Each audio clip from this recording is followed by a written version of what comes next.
sallallahu alaihi wa ala alihi wa sahbihi wa sallama tasliman katsira. Amma ba'd, para hadirin jamaah salat zuhur yang dimuliakan oleh Allah Subhanahu wa taala. Jazakallahu khairan pada Ustaz Sufyan yang sudah memberikan kami kesempatan. Allahumma la tu'akhidni bima yaqulun waj'alni khairan mimma yadhunnun waghfirli bima la ya'lamun. Doa ketika kita dipuji, ya. Insyaallah semoga Allah Subhanahu wa taala menjadikan kita orang-orang yang terbaik di sisinya dan menjadi orang yang bertakwa. Hari ini adalah hari Ahad. Kemarin adalah hari Sabtu. Besok adalah hari Senin. Saya teringat salah satu perkataan seorang imam yang bernama Imam Ibnu Al-Jauzi rahimahullahu taala. Beliau mengatakan bahwa sesungguhnya kehidupan yang ada di dunia ini hanya 3 hari.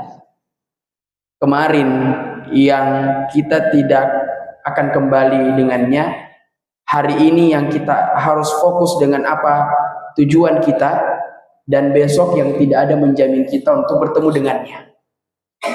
Sejatinya kita punya 3 hari saja. Ya. Sekarang usia kita mungkin kebanyakan ada yang 30 tahun, ada yang 40 tahun, ada yang 60 tahun. A'maru ummati ma baina 60 ila 70 wa qalilun ma yujawizu dzalik. Kata Nabi sallallahu alaihi wasallam, umur umatku ini hanya 40 60 tahun. Ya, wa qalilun ma yujawizu dzalik. Dan sedikit di antara mereka yang lebih dari itu. Artinya kalau ada kita dapatkan seseorang yang umurnya 100 tahun, umurnya 80 tahun, ketahuilah bahwa inilah nikmat yang Allah berikan kepada kita. Maka seharusnya seorang muslim atau seorang dai atau seorang yang berkiprah dalam dunia dakwah, dalam dunia kebaikan, harus selalu memegang 3 hari ini, yang dimana hari ini, ya, sebagaimana kita sebutkan tadi, hari ini adalah hari untuk kita fokus untuk melakukan kebaikan. Maka pada hari ini fokuskanlah diri kita untuk melakukan amalan-amalan soleh. Fokuskanlah hari ini untuk kita sholat, ya, untuk kita berbuat baik kepada kedua orang tua, untuk memperbanyak sedekah dan yang lainnya. Kata Nabi Shallallahu Alaihi Wasallam, "Sholli sholata muwaddi'in." Terkadang banyak yang bertanya, Ustaz, gimana caranya kita ini khusyuk sholat, atau bagaimana caranya kita memperbanyak sholat-sholat kita? Maka jadikan sholat yang kita lakukan adalah sholat terakhir. Sholli sholata muwaddi'in. Sholatlah kalian seakan-akan sholat itu adalah sholat terakhir bagi kalian. Kalau kita melihat orang-orang yang dipenjara kemudian mendapatkan hukuman mati, ya, banyak ya kita bisa searching di Google. Di antara mereka sebelum dilakukan eksekusi mati, di antara mereka ada yang luar biasa sekali ibadahnya. Ada yang khatam 60 kali seperti Imam Syafi'i di bulan Ramadan. Ada di antara mereka yang sholat malamnya nggak pernah putus. Ada di antara mereka sedekahnya nggak pernah putus, karena dia sudah tahu bahwa dia akan mati, akan dieksekusi. Apa bekalnya kalau seandainya dia tidak melakukan apa-apa? Maka sejatinya para jamaah yang dirahmati Allah Subhanahu wa taala, kita pun seperti itu. Kita dituntut untuk beramal sampai kita mati. Beramal bukan hanya di bulan Ramadan, beramal bukan hanya di bulan-bulan tertentu saja, tidak terikat dengan waktu, tapi ibadah sampai kita dijemput oleh Allah Subhanahu wa taala. Maka gunakan waktu yang Allah berikan ini untuk memperbanyak ketaatan kepadanya, memperbanyak kebaikan. Kalaulah dulu-dulu kita belum memperhatikan birrul walidain kita kepada kedua orang tua, maka jadikan kesempatan yang Allah berikan saat ini untuk betul-betul kita berbuat baik kepada kedua orang tua. Bagi yang diberikan amanah apapun itu, baik sisi duniawi atau ukhrawi, maka lakukanlah amanah itu, selesaikanlah amanah itu, tunaikanlah amanah itu dengan sebaik-baiknya. Sesungguhnya Nabi Shallallahu Alaihi Wasallam bersabda dalam hadisnya yang sahih. Beliau Shallallahu Alaihi Wasallam bersabda, sesungguhnya Allah Subhanahu Wa Taala mencintai seorang hamba ketika dia melakukan sesuatu kebaikan dengan sebaik-baiknya. Ayyutinahu, Artinya kita dituntut untuk beritqan, untuk berkualitas dalam beramal, baik itu ibadah dunia, baik itu amalan dunia ataupun akhirat. Kalaulah di dunia kita umpamanya misal kerja di sebuah perusahaan, kantor atau komunitas yang lainnya, dituntut untuk memperbagus kerja kita, apatah lagi pekerjaan akhir. Ayyutqinahu. Contoh sederhana tentang makna itqan, ayyutqinahu, kita membersihkan rumah.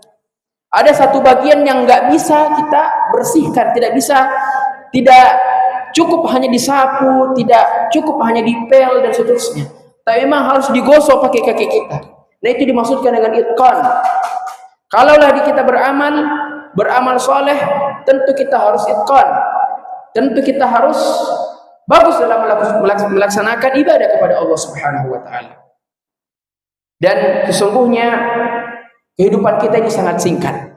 Ya, makanya di antara salah satu bait ya dari syair-syair yang ditulis oleh Imam Syafi'i rahimahullahu taala, betapa banyak orang yang kita saksikan hari ini dia sehat. Sehat, gak ada tanda-tanda bahwa dia akan mati dan seterusnya. Karena yang secara umumnya kalau kadang ada orang mau meninggal itu biasanya ditandai dengan sakit atau mungkin ada musibah. Kata Imam Syafi'i rahimahullahu taala, wa kam min sahihin. Ya, berapa orang yang sehat hari ini kita lihat. Tapi ternyata besoknya kita mendapatkan kabar innalillahi wa inna ilaihi raji'un, telah wafat saudara fulan si Alan, padahal sama-sama hari ini kita kerja. Padahal hari ini sama-sama kita mengerjakan amanah, mengerjakan kebaikan. Ya. Sesungguhnya penyesalan orang-orang yang berada dalam kuburan itu mereka ingin dihidupkan kembali. Makanya banyak cerita-cerita mistis bahwa ada orang yang sudah meninggal kemudian gentayangan setiap malam Jumatnya ini, ya, khurafat yang seperti ini hanya menakut-nakuti manusia. Padahal seandainya orang-orang yang mati dihidupkan, niscaya mereka tidak akan mengganggu kehidupan manusia, tidak menakut-nakuti manusia. Sesungguhnya mereka ketika dibangkitkan oleh Allah Subhanahu wa taala, mereka akan beramal soleh. Ya. Dan jangan kita menyederhanakan atau menganggap sepele sebuah amalan. La tahqiranna minal ma'rufi syai'a. Kata Nabi sallallahu alaihi wasallam, apapun yang berbau kebaikan, maka kita diperintah untuk melaksanakannya dengan sebaik-baiknya.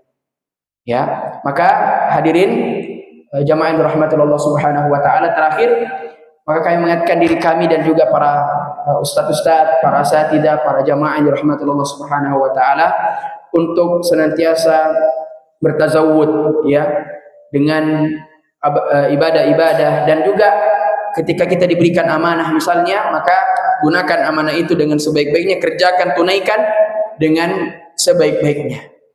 Jikalau kita diberikan amanah duniawi, kita perhatikan baik-baik, karena terkadang ada ancamannya. Kalau tidak selesai hari ini, maka engkau akan diiqab dan seterusnya dan seterusnya.